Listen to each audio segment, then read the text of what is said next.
اللہ ہی اللہ کیا کرو، دکھ نہ کسی کو دیا کرو، جو دنیا کا مالک ہے نام اسی کا لیا کرو۔ اعوذ باللہ من الشیطان الرجیم، بسم اللہ الرحمن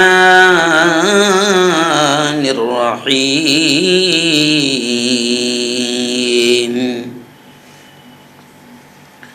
بہت ہی قابل احترام نوجوان دوستوں، بزرگوں، ساتھیوں، اپنے اپنے گھروں میں بیٹھ کر میری باتوں کو سن رہی میری پردہ نشین ماؤں اور بہنوں، آج الحمدللہ 20واں روزہ ہے، اور آج غروب سے یعنی اعتکاف کرنے والے عصر کے بعد اپنا بستر وغیرہ لے کر مسجد میں چلے جائیں گے، اور رمضان کا جو سنت مؤکدہ کفایہ آخری عشرے کا جو اعتکاف ہوتا ہے وہ آج سے شروع ہو جائے گا۔ سعودی عرب وغیرہ میں کل سے شروع ہو چکا ہے۔ گزشتہ کل میں نے اعتکاف کی اہمیت آپ کو بتایا تھا۔ بات یہیں سے شروع کروں گا کہ اعتکاف کا سب سے بڑا فائدہ تو یہ ہوتا ہے کہ اللہ کا بندہ اللہ کا مہمان بن جاتا ہے۔ مردوں کے لیے اعتکاف جو ہے وہ مسجد کے ایک گوشے میں اپنے لیے کوئی جگہ کو خاص کر لے، ایک پردہ باندھ کر ایک حجرے کی طرح بنا لے اور اس میں 10 دن تک رہے، لیکن پردہ بھی اس طرح باندھے کہ جماعت کے وقت اس کو اٹھانے کی ضرورت ہو تو اٹھا دیا جائے۔ ویسے پردہ باندھنا کوئی واجب یا فرض نہیں ہے، بغیر پردہ باندھے ہوئے بھی اپنے لیے کوئی جگہ خاص کی جا سکتی ہے۔ پردہ صرف یکسوئی اور سونے بیٹھنے پر ہر شخص کی نظر نہ پڑے اس لیے باندھا جاتا ہے، اور حدیث نبوی صلی اللہ علیہ وسلم میں اس کا ثبوت موجود ہے۔ جس مسجد میں اعتکاف کیا جائے وہ پوری مسجد اس کے لیے معتکف ہے، مگر اس خاص جگہ کو بھی معتکف کہہ دیا جاتا ہے، یعنی اعتکاف کرنے کی جگہ۔ چلیے آئیے آج میں تھوڑا سا آپ کو بتا دوں، جیسے میں نے کہا کہ مرد مسجد میں اعتکاف کرے گا، اور عورتوں کے لیے بھی اللہ نے اعتکاف رکھا ہے۔ عورتیں جو ہے وہ اپنے گھر کے کسی کونے کو خاص کر لے اور وہ اپنے گھر ہی میں اعتکاف کر سکتی ہے، کسی بھی گھر کے کسی بھی صاف ستھرے حصے میں وہ اعتکاف کر سکتی ہے۔ آج آئیے سب سے پہلی چیز، اعتکاف کے لیے ضروری شرطیں کیا ہیں، اس پر تھوڑی سی گفتگو کر لیتے ہیں۔ اعتکاف کے لیے ضروری شرطیں کیا ہے؟ اعتکاف جو رمضان کا ہے یہ دماغ میں آپ بٹھائیں کہ یہ سنت مؤکدہ کفایہ ہے، یعنی یہ بہت اہم سنت ہے۔ اتنی اہم سنت ہے کہ محلے میں سے کسی نہ کسی کو تو مسجد میں بیٹھنا پڑے گا، ایک شخص کو تو بیٹھنا پڑے گا، اور اگر ایک شخص بھی بیٹھ گیا تو پورے محلے کی طرف سے وہ سنت ادا ہو جائے گی، اور ایک بھی اگر محلے میں نہ بیٹھے تو پورا محلہ گناہ گار ہوگا۔ اسے کہتے ہیں سنت مؤکدہ کفایہ۔ رمضان شریف کے آخری عشرے میں جو اعتکاف کیا جاتا ہے، جی ہاں، اب اعتکاف کے لیے ضروری شرطیں کیا ہیں وہ بھی سمجھ لیں آپ۔ 3 باتیں ضروری ہے۔ مردوں کے لیے مسجد اور عورتوں کے لیے گھر میں 10 دن تک ٹھہرنا، یہ ہے پہلی ضروری شرط۔ مردوں کے لیے مسجد اور عورتوں کے لیے گھر میں 10 دن تک ٹھہرنا، پہلی ضروری شرط۔ دوسری، اعتکاف کی نیت کرنا، نیت کرنا یہ ضروری شرط ہے۔ اعتکاف کی نیت کیے بغیر 10 دن کوئی مسجد میں یوں ہی ٹھہرا رہا تو وہ اعتکاف نہیں ہوگا۔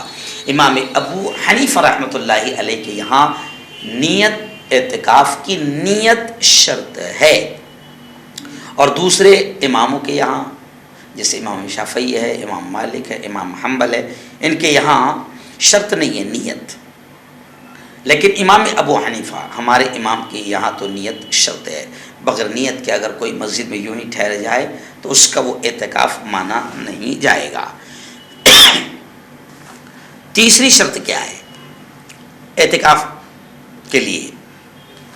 حدث اکبر یعنی بڑی ناپاکی، جنابت اور حیض و نفاس سے پاک ہونا، بڑی ناپاکی سے پاک ہونا، اوکے، اور عورت کے لیے ماہواری یا ڈیلیوری کا جو پیریڈ ہوتا ہے، خون ہوتا ہے، اس سے پاک ہونا، یہ اس کے لیے تیسری بڑی شرط ہے۔ اگر کوئی آدمی یوں سمجھے کہ غسل کی ضرورت ہے، یعنی بڑی ناپاکی ہے اس کو، اور وہ بغیر غسل کے بیٹھ رہا ہے، نہیں ہوگا۔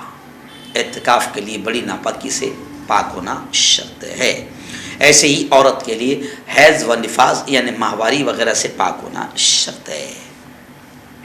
اب رمضان کے علاوہ بھی نفل اعتکاف کی اجازت ہے۔ اعتکاف کی ایکچوئل میں 3 قسمیں ہیں، ایک ہوتا ہے مستحب یوں ہی ثواب کی نیت سے، ایک ہوتا ہے سنت اور ایک ہوتا ہے واجب۔ مستحب اعتکاف تو کسی وقت بھی کیا جا سکتا ہے، کوئی ٹائم پیریڈ نہیں۔ سنت موقدہ کفایہ یہ رمضان کے اخیر عشرے میں کیا جاتا ہے، اور ایک ہوتا ہے واجب اعتکاف، ضروری کمپلسری۔ وہ کائے کا ہوتا ہے؟ منت کا، یعنی کسی نے نظر مانا تھا کہ میرا یہ کام ہو گیا تو میں 1 دن اعتکاف کروں گا، 2 دن اعتکاف کروں گا، جو بھی ہے، تو وہ واجب ہو جاتا ہے اعتکاف۔ تب رمضان کے علاوہ بھی نفل اعتکاف کی اجازت ہے، لیکن اس اعتکاف میں روزہ رکھنا ضروری نہیں۔ لیکن یہاں اب یہ جو فرق سمجھ لیجئے، یہاں جو سنت اعتکاف کا یعنی رمضان کے اخیر عشرے کا جو اعتکاف ہے سنت موقدہ، اس کا جو ذکر کیا جا رہا ہے، اس کے لیے روزہ رکھنا ضروری ہے، یہ فرق ہے۔ اسی طرح اگر کوئی واجب اعتکاف ہو یعنی منت وغیرہ کا، تو اس میں بھی روزہ رکھنا ضروری ہے۔ نفل اعتکاف میں روزے کی ضرورت نہیں ہے۔ جیسے کوئی شخص اعتکاف کی اگر نظر مان لے، منت مان لے، تو پھر یہ اعتکاف کرنا اس پر واجب ہو جاتا ہے۔ اگر مرد کو کسی وجہ سے روزہ توڑنا پڑے تو پھر اس کا اعتکاف بھی ٹوٹ جائے گا۔ یہ بھی خاص بات سمجھ لیں آپ، مرد کو اگر کسی وجہ سے، کبھی ہوتا ہے روزہ توڑنا پڑتا ہے، شوگر بہت زیادہ بڑھ گئی، ڈاؤن ہو گئی، چکر آ رہے، مرنے کا اندیشہ، جو بھی، جیسے میں نے بتایا تھا کہ کن صورتوں میں روزہ توڑ سکتے ہیں، تو اگر مرد کو ایسا کسی وجہ سے روزہ توڑنا پڑے تو ایٹومیٹک اس کا اعتکاف بھی ٹوٹ جائے گا۔ اسی طرح اگر عورت کو ماہواری آ جائے تو اس کا اعتکاف بھی ختم ہو جائے گا۔ تو یہ ضروری باتیں تھی، میں نے آج آپ کو بتایا اعتکاف کب سے شروع ہوگا۔ 20ویں کی عصر کے بعد سے آدمی تیاری کر کے چلے جائے، غروب کا وقت جیسے شروع ہوگا اس کا اعتکاف، غروب جیسے ہوگا اس کا اعتکاف شروع ہوگا۔ میں نے آپ کو آج بتایا اعتکاف کی 3 قسمیں، ایک ہے مستحب جو کبھی بھی ہو جاتا ہے، اس میں روزہ ضروری نہیں ہے، ایک ہے سنت موقدہ جو ابھی رمضان کے اخیر عشرے کا کیا جاتا ہے، اس میں روزہ ضروری ہے، ایک ہوتا ہے اعتکاف واجب یعنی منت اگر مانا تھا تو واجب، اس میں بھی روزہ ضروری ہے۔ اور دوسری چیز میں نے آپ کو بتایا کہ اعتکاف کے لیے ضروری شرطیں کیا ہے، غور سے سمجھ لیجئے، غور سے سمجھ لیجئے، ایک بار اور سن لیجئے، اور ثواب کی نیت سے اس کو آگے شیئر کر دیجئے۔ آئندہ کل اعتکاف میں کون کون سی باتیں حرام ہیں، آئندہ کل اس پر بہت اہم بات ہوگی انشاءاللہ۔